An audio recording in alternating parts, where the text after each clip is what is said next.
He had just finished a long day at work. The sun was starting to set, painting the sky with streaks of orange and pink. The streets were busy but not crowded, and there was a calm in the air that made him feel at ease.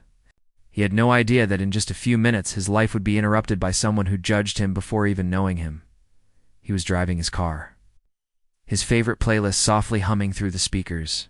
It was nothing unusual, just a regular day. He had made a few stops, picked up groceries, and was now heading home. There was a small smile on his face because he thought about the simple things, his favorite coffee waiting at home, the quiet evening ahead, and maybe catching a little show on TV before bed. As he approached a familiar intersection, he noticed a police car slowly following him. At first he thought nothing of it. Police cars often patrolled this area, and maybe they were just on their usual route. But as he continued driving, the car began to flash its lights. He sighed, a bit annoyed but mostly confused. He pulled over to the side of the road and waited. The car stopped behind him and the officer stepped out. His uniform was crisp, his face set in a serious expression. The man in the car immediately felt a slight tension in his chest. Something about the way the officer looked at him made him uneasy. "Good evening, officer," he said politely, keeping his hands visible on the steering wheel. The officer did not respond immediately. He circled the car slowly, his eyes scanning from the front to the back, pausing as if he was looking for something more than just a traffic violation. Then, leaning closer to the window, he asked, "Do you know why I pulled you over?" The man shook his head. "No, officer. I'm not sure." The officer frowned, his eyes narrowing.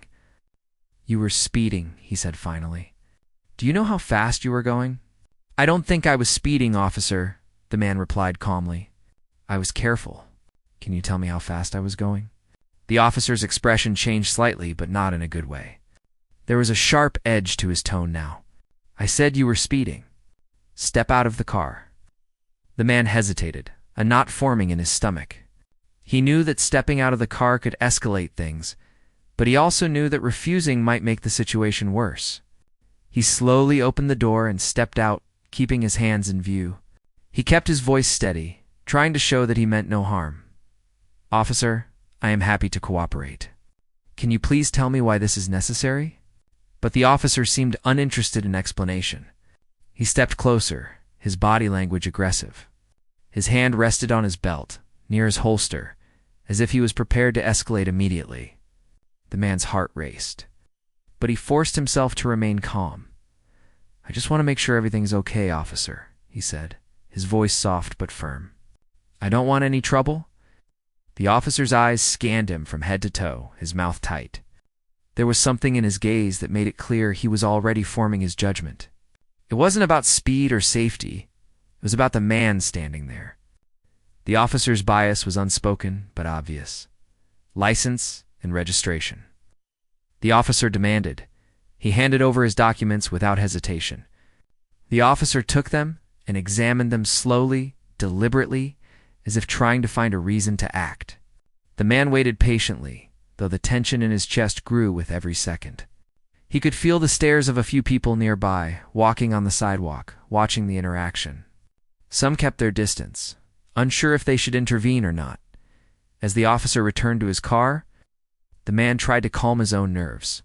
He breathed deeply, reminding himself to stay composed.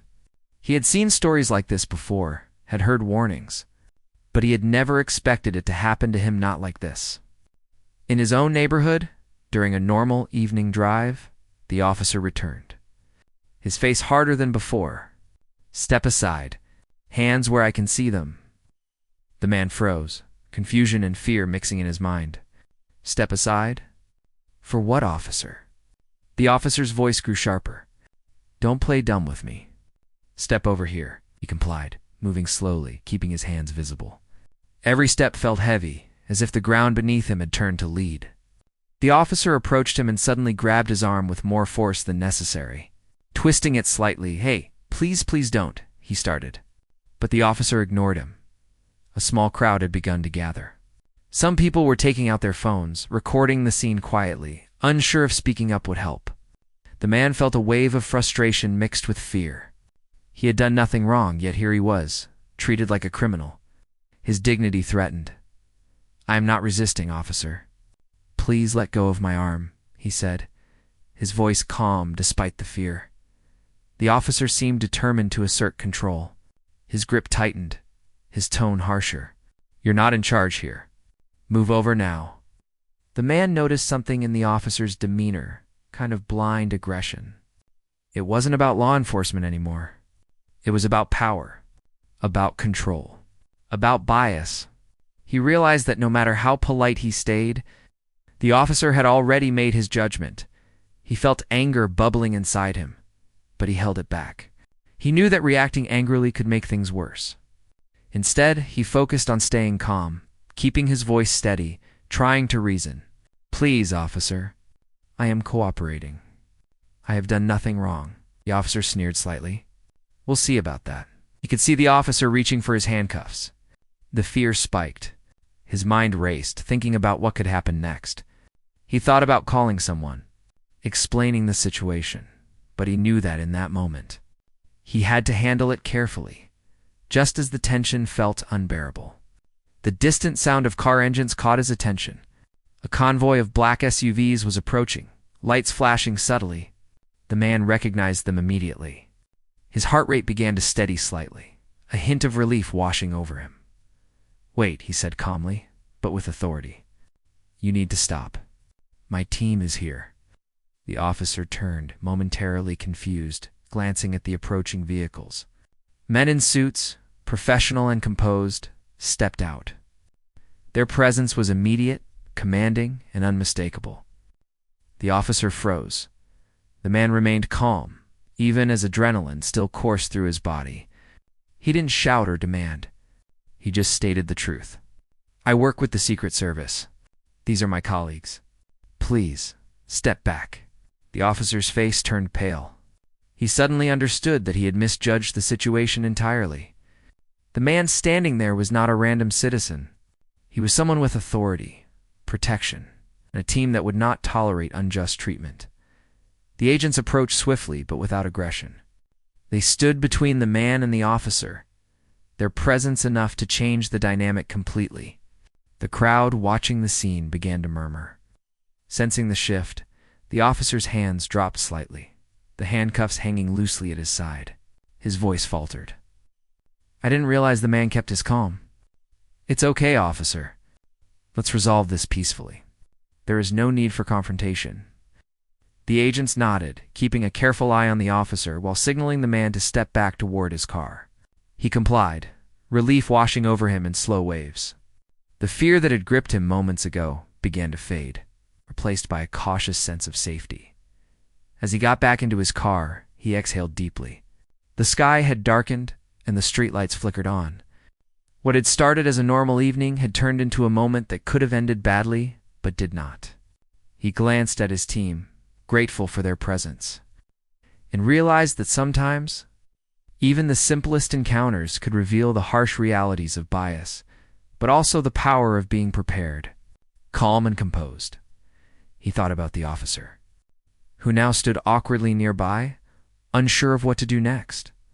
He thought about the people who had watched silently, recording, witnessing, an injustice interrupted. He thought about how quickly fear and tension could escalate, and how important it was to stay steady in moments of uncertainty.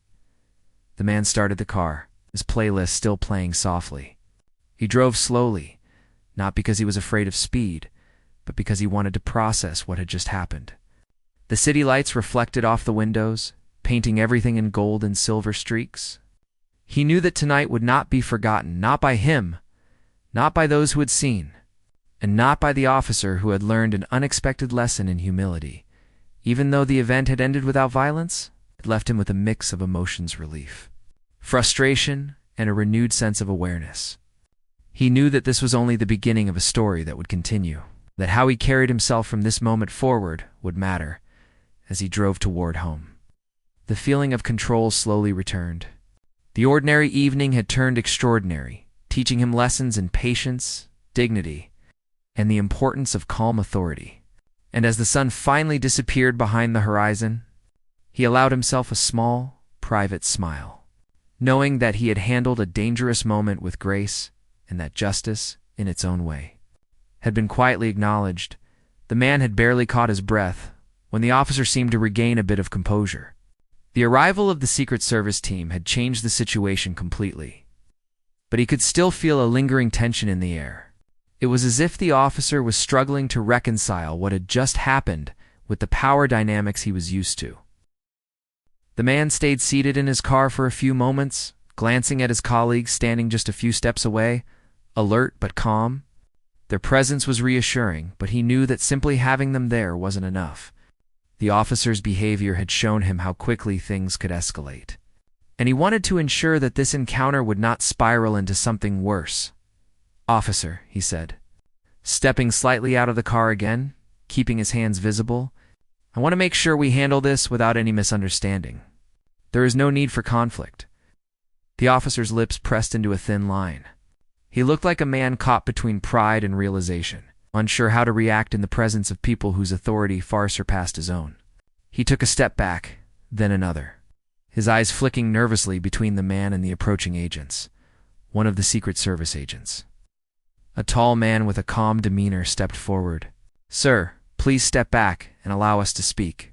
We need to clear this situation peacefully." The officer's throat moved as he swallowed, clearly unprepared for a situation that wasn't going according to his expectations. I was doing my job," he said, almost defensively, though his voice lacked its usual confidence. The man shook his head slowly, his voice gentle but firm. "I understand that, officer, but there are limits to how authority should be used. I have done nothing wrong, and there is no reason for aggression. I hope you understand that now." The officer's hands twitched slightly at his sides. He glanced at his patrol car, then at the small crowd that had formed a short distance away. Some people were still watching, their phones recording every movement. He realized that any misstep now could have consequences far beyond a traffic stop. For a moment, silence settled over the scene.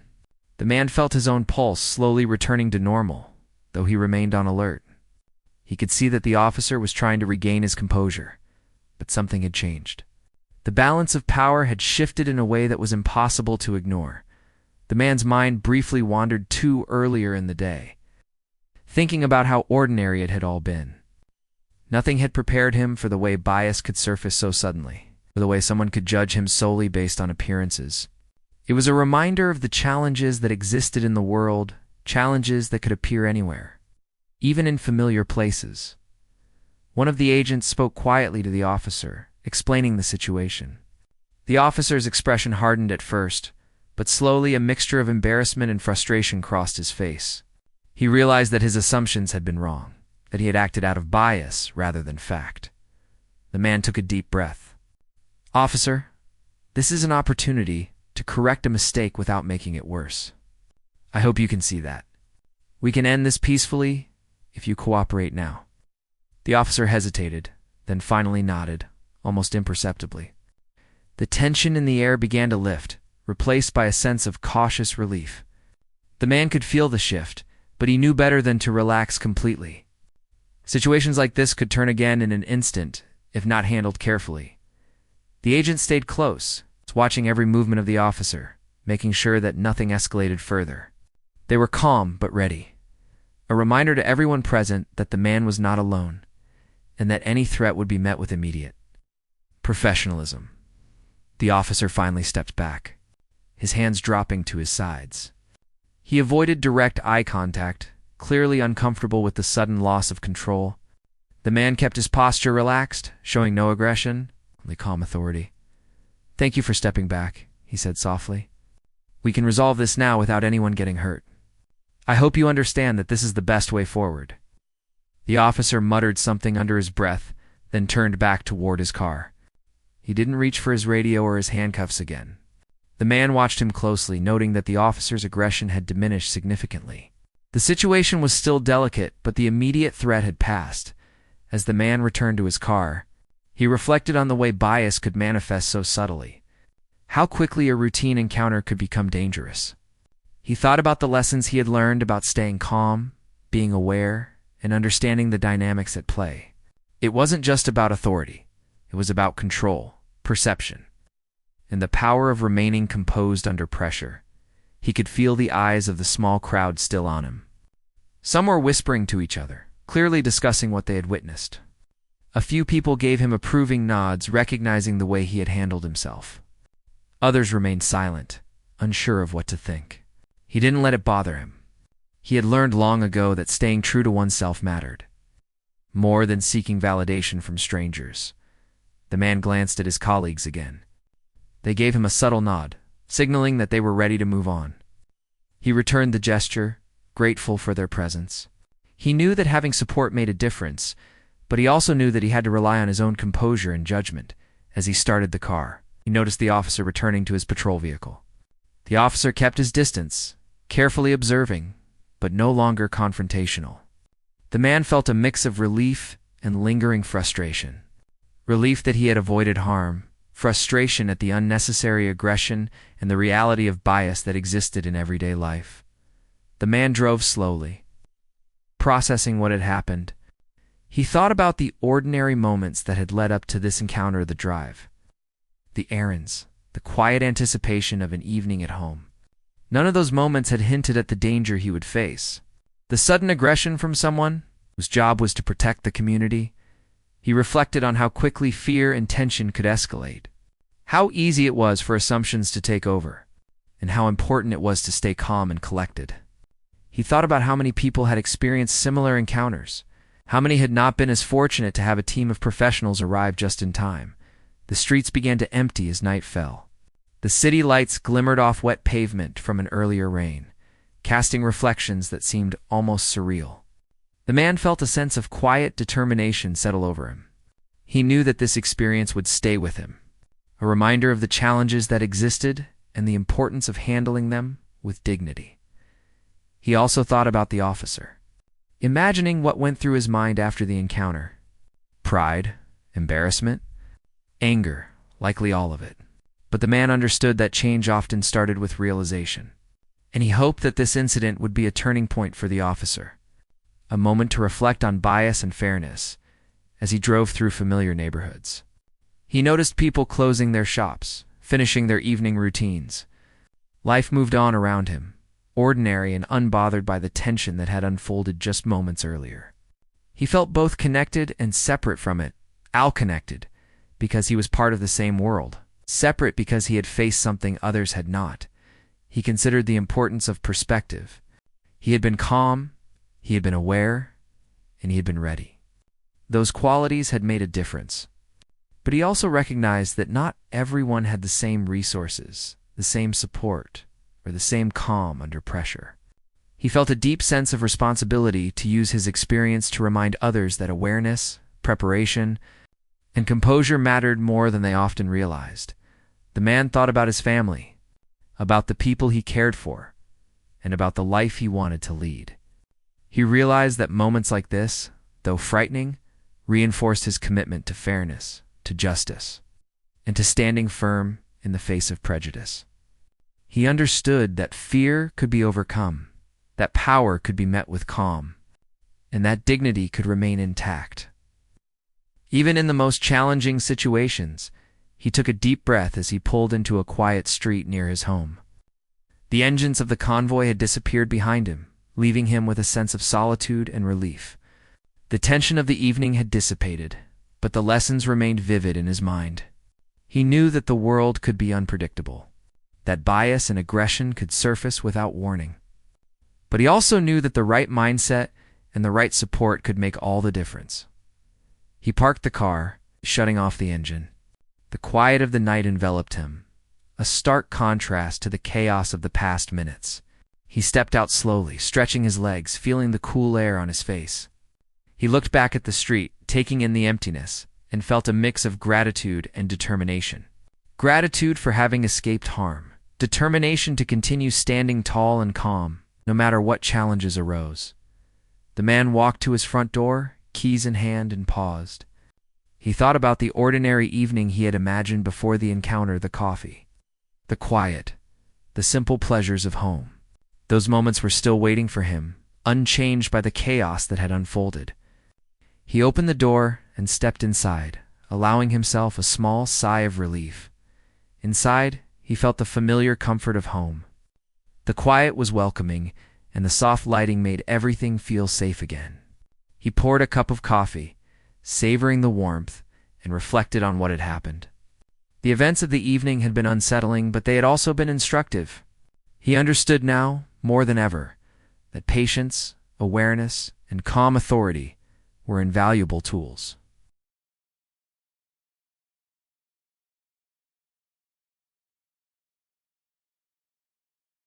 As he sipped his coffee, he thought about what tomorrow might bring.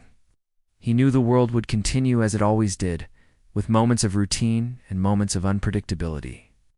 But he also knew that he had faced one of those unpredictable moments, with composure, and that experience would guide him in the future. He set the cup down, feeling a sense of quiet strength.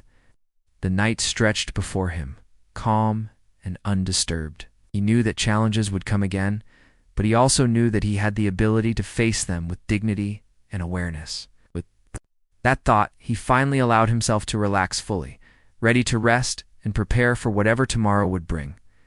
The next morning began quietly, with sunlight filtering gently through the blinds. The man had barely slept the night before, replaying the events in his mind over and over. Nice. Even though nothing physical had happened to him, the memory of the officer's aggression lingered. He sipped his coffee slowly, thinking about the tension that had escalated so quickly, and how easily it could have ended differently. He knew he had to prepare for the day ahead. Work awaited him, as did meetings and obligations, but he couldn't ignore the feeling that the previous evening's events were far from over. The encounter had left a mark not on his body, but on his mind. The sense of injustice, the unnecessary fear, and the reminder of how bias could appear without warning, all made him more cautious.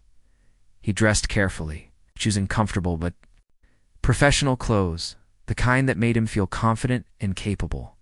As he stepped outside, the air was crisp, carrying the scent of morning rain from the previous night. The streets were busier than last evening, filled with people rushing to their destinations.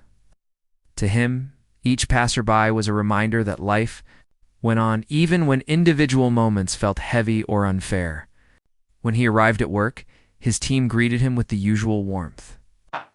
They had heard bits of what had happened from other sources, but he chose not to go into detail immediately. Wanted to handle the situation with care, ensuring that no misunderstanding or exaggeration could distort what actually happened. Throughout the morning, he focused on his tasks. But he couldn't help glancing at the clock occasionally, his mind wandering back to the previous encounter. He thought about the officer, wondering what the man would do next. Would he report the incident? Would he reflect on his actions? Or would he continue to act out of bias, believing he could impose authority unfairly on others? Around midday, a call came through to his office. He glanced at the screen and recognized the number. It was one of his Secret Service colleagues. Answered quickly, his voice calm but curious. "We have a situation," the agent said quietly, his tone serious. "The officer has requested a meeting. He wants to discuss what happened." The man leaned back in his chair, processing the information. A part of him felt cautious.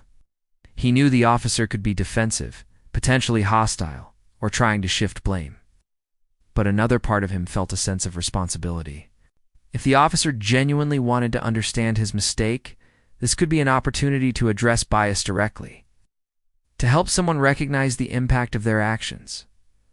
"I understand," he replied. "Where and when?" The agent gave the details, and he agreed to the meeting. He knew that this encounter could be delicate, requiring patience, clarity, and composure. He spent the next hour preparing mentally, recalling every detail of the previous night. Every word exchanged and every gesture made. He wanted to be precise, factual, and calm, avoiding any emotion that could escalate the conversation unnecessarily. When the time came, he left his office and headed toward the arranged location.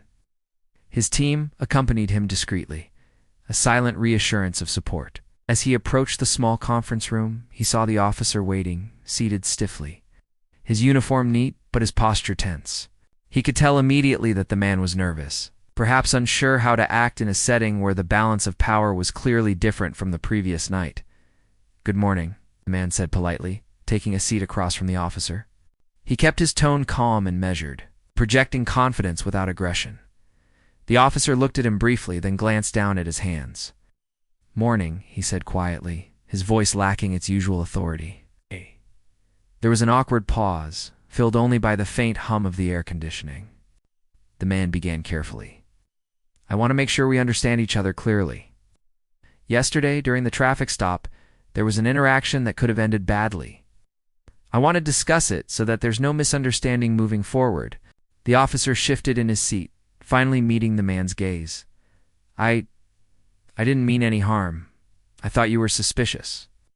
I thought you were breaking the law," he said, his voice faltering. The man nodded slowly. "I understand that you were doing your job as you saw it. But what I experienced was unnecessary aggression, driven by assumptions about me before you even knew anything."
The officer's hands tightened slightly on the table. He looked conflicted, caught between, wanting to defend himself and recognizing that the man across from him had every right to speak. I didn't think about it that way," he admitted quietly. "I was just trying to control the situation," the man finished gently. "I understand that, but control should be based on facts, not assumptions about who someone is. Yesterday, you acted before knowing the truth. That's the danger we're trying to avoid." The officer nodded, swallowing hard. He looked at the man, studying him as if seeing him for the first time. "I didn't mean to act out of bias," he said. It happened without me realizing it. So that's the point," the man said softly. "It can happen to anyone, even unintentionally. But recognizing it is the first step toward making sure it doesn't happen again." The officer's face softened. There was an unspoken understanding between them now, a fragile bridge forming after a tense and dangerous encounter. The man could see the officer wrestling internally with guilt, confusion, and the realization of how his actions could have escalated beyond repair. They continued talking, and slowly the conversation turned from defensiveness to reflection. The man shared calmly what it felt like to be judged unfairly, how fear and frustration could build in seconds, and how a moment of bias could create unnecessary danger. He spoke not with anger, but with clarity and honesty, allowing the officer to understand the impact of his actions without feeling attacked. The officer listened quietly, occasionally nodding. There were moments when he looked away, likely grappling with the discomfort of facing his own mistakes. But he stayed engaged, and that engagement mattered more than words. The man knew that recognition of bias was rare, especially when it was confronted directly. After some time, the officer finally spoke more openly. "I see now, can understand how it looked, how it felt. I didn't think about the person in front of me. I just reacted." "That's why reflection is important," the man replied. "We all have moments where we react before thinking, but we also have the chance to learn, to change, and to do better next time. That's the responsibility we carry as people entrusted with authority." The officer's voice grew softer. "I want to do better. I want to understand. I don't want this to happen again." The man nodded, feeling a sense of cautious hope.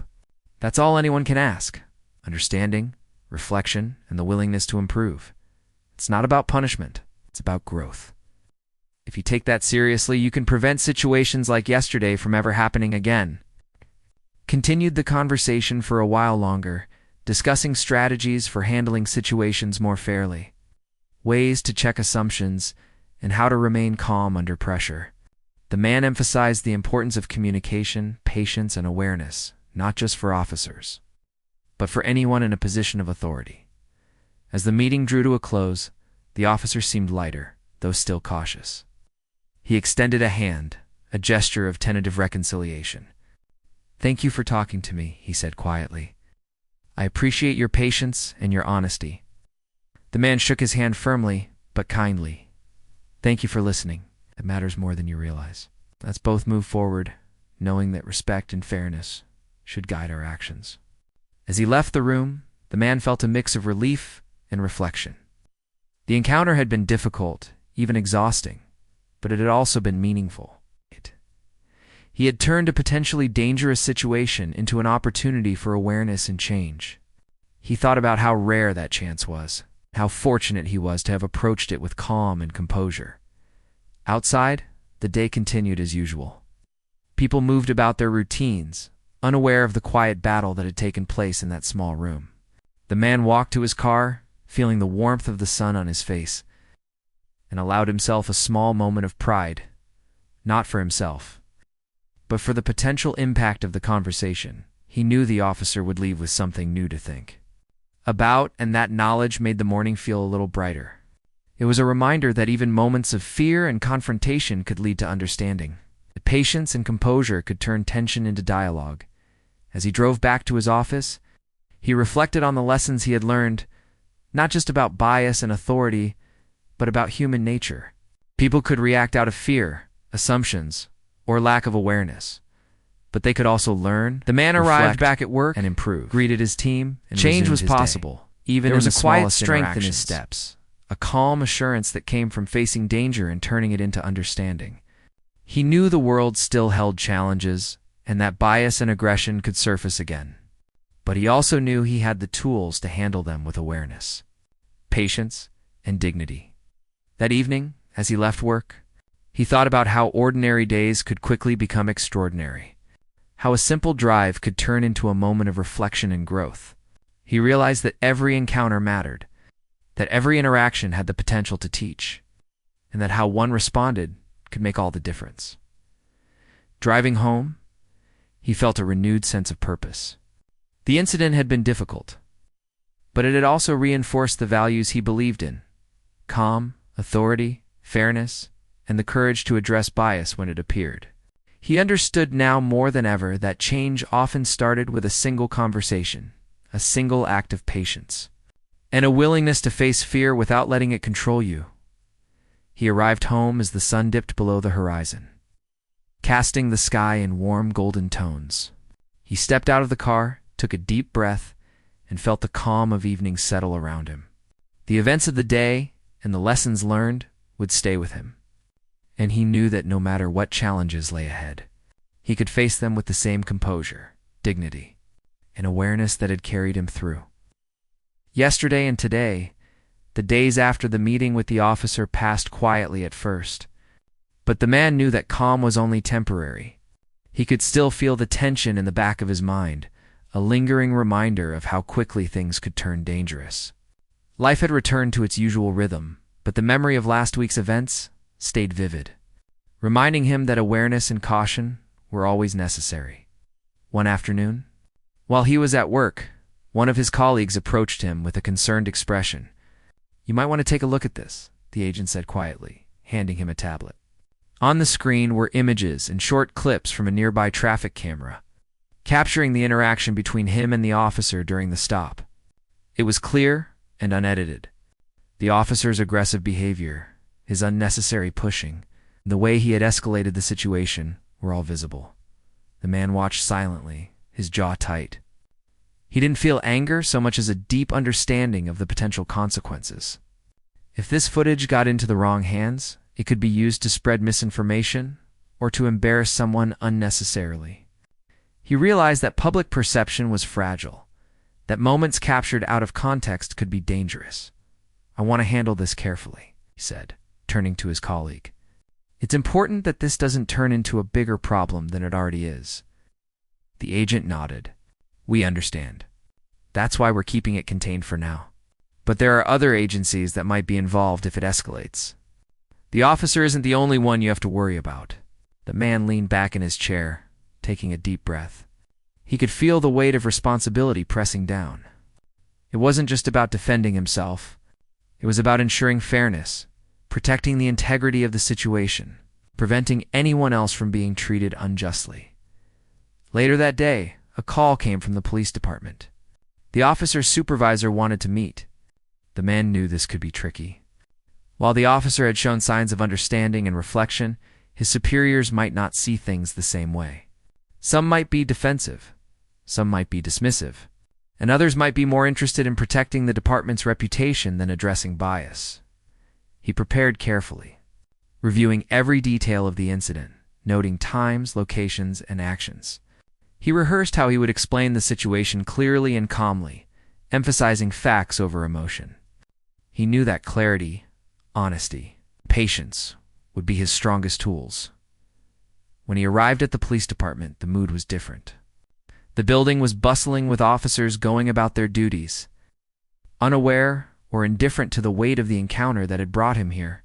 He was led to a small conference room where the officer's supervisor sat waiting, a serious look on his face. "Thank you for coming," the supervisor said curtly. "We want to understand exactly what happened." The man nodded politely. "Of course. I want to make sure everything is clear and that there's no misunderstanding." He recounted the events in detail, speaking slowly and clearly. He described the initial traffic stop, the officer's aggressive behavior, the physical escalation, and the eventual intervention of his team. He avoided exaggeration, focusing on facts and feelings, explaining how the actions had made him feel and why they were unnecessary. The supervisor listened, his face unreadable. There were moments when he interjected with questions, sometimes defensive, sometimes skeptical. "Are you sure this is accurate?" he asked. "Our officer has a clean record, and we take these situations seriously." The man remained calm. "Yes, I'm sure. And I understand that his record is clean. But this moment shows how bias can appear in a single interaction, even from someone with no history of misconduct. It's not about punishment. It's about awareness and accountability." The supervisor leaned back, clearly considering his words. "And you're suggesting?" "What, exactly?" "That this officer receives guidance and training to prevent similar situations," the man explained. "This isn't about blame. It's about making sure authority is exercised fairly, calmly, and without assumptions. That benefits everyone in the community, the officers, and anyone who might be stopped in the future." The supervisor was silent for a moment, then nodded slightly. "I see your point, but there are procedures to follow. This can't just end with a conversation." "I understand," the man replied. "I'm prepared to provide whatever information is needed. But I hope the focus will be on education and correction rather than punishment or humiliation." The conversation continued, discussing policy, training programs, and ways to address bias in policing. The man noticed subtle changes in the supervisor's tone. What had started as a defensive and skeptical approach gradually shifted toward cautious understanding. He realized that change often came slowly, that patience was essential. After the meeting, the man walked out of the building feeling a mix of relief and resolve. The situation was far from over, but progress had been made. The officer had already shown signs of reflection, and now the department was considering steps to address the issue in a constructive way. It wasn't perfect, but it was a start. As he returned to his car, he noticed a few bystanders lingering nearby, whispering among themselves. Some recognized him from the previous week's encounter. Others were curious about the ongoing situation. He gave them a small, polite nod, acknowledging their presence without encouraging interference. He had learned that even the smallest interactions could carry weight, and that public attention could be both helpful and dangerous. Driving home, he reflected on the day. He realized how delicate these situations could be, how easily fear and aggression could escalate into real danger, and how important it was to remain composed and prepared. The incident with the officer had been a wake-up call not just for him, but for anyone who witnessed or participated in such encounters. When he arrived home, he found his evening quieter than usual. The events of the past days had left him physically calm, but mentally alert. He poured himself a cup of tea, sat by the window, and let his thoughts settle. The city outside moved on as if nothing had happened, but he knew that moments like these shaped lives subtly and profoundly as he sipped his tea. He thought about the broader implications of what had occurred. It wasn't just a single traffic stop. It was a reminder that bias and assumptions could have real consequences. It was a reminder that authority came with responsibility, and that even well-meaning people could act unfairly without realizing it. He also reflected on his own role. He could not control the actions of others, but he could control his responses, his patience, and his composure. He could turn fear into reflection, aggression into dialogue, and tension into understanding. That was a kind of power that mattered, a kind of influence that could create change without force. Later that evening, a message arrived from one of his Secret Service colleagues. It was brief. The officer had agreed to participate in a training program designed to prevent bias and improve interactions with the public. The man felt a quiet satisfaction. It wasn't the end of the story, but it was progress. He thought about how rare such outcomes were. Not every encounter could be turned into understanding. Not every aggressive interaction could be diffused with calm conversation. But he had seen it happen, and that gave him hope. It reminded him that patience, clarity, and courage could make a difference. Even in moments of fear and uncertainty, he finished his tea and moved to sit by his desk, organizing his notes from the day. He documented the events, the meetings, the discussions, and the reflections. Writing it down helped him process everything and created a record that could be used if needed. It also reinforced his sense of control, reminding him that he was not powerless in the face of unfairness. As night fell, he looked out the window at the city lights. The streets were calm, but he knew that life could change in an instant. He felt a renewed sense of awareness, a reminder to stay vigilant, prepared, and composed. The officer's behavior had been a test of patience and judgment, and he had passed not through force, but through calm, steady resolve. He allowed himself a small smile, thinking about the lessons learned. He knew that tomorrow might bring new challenges, new encounters, and new tests of composure. But he also knew that he had faced one of the most stressful situations imaginable and had come through with dignity and tact. That gave him confidence, a quiet strength that would guide him in the days to come. The man prepared for bed, feeling a mixture of relief and determination. The events of the past week had been challenging, but they had also been instructive. He had learned about the fragility of perception, the dangers of assumptions, and the importance of calm authority. He had learned that even in the face of bias, composure, and clarity could prevent escalation and create opportunities for understanding as he lay down to sleep. He reflected on the path ahead. The officers' training would begin soon, and the department would monitor interactions more closely. These were small steps, but they mattered. Change was rarely sudden, and progress often came slowly. But he had seen firsthand that even one person's calm response could influence the outcome in meaningful ways. He closed his eyes, letting the quiet of the night wash over him. The tension of the past week still lingered, but it was tempered by the knowledge that he had done everything possible to turn fear into understanding. He felt a quiet sense of pride, not in confrontation, but in composure, not in victory, but in the ability to influence positive change. And as the city outside slept, he drifted into a deep, reflective sleep, aware that tomorrow would bring its own challenges, but confident that he could face them with the same patience, clarity, and dignity that had guided him through the past days.